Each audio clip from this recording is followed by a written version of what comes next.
The following animation is based on a well production history with a high sand return. On a tankless well site, liquid transfer pumps were used to send oil and water to a remote storage facility. Sand that was coming from the well, along with effluent, was accumulating into a separator, which led to the reduction of separator retention time. Then, sand that flowed from an oil and water line was causing transfer pumps, ceramic seals, and bodies to wash out.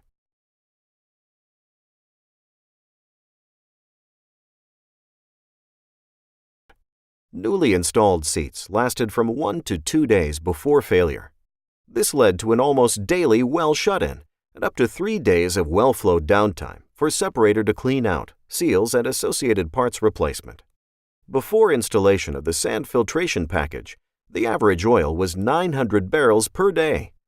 The average gas was 1,600 million cubic feet per day. Maximum choke was 28/64, and the sand rate was 4,000 pounds.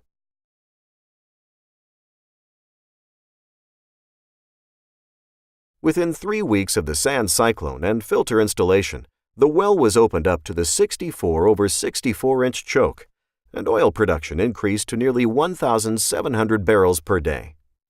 Gas production reached nearly 3,200 million cubic feet per day, effectively doubling the previous amount.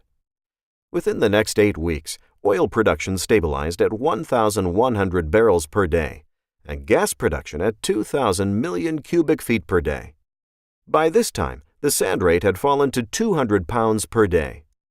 Since installation of the filtration package, there was no downtime due to well shut-in for processing equipment, sand cleanout, and repair. 90 tons of sand were filtered by the end of week 15.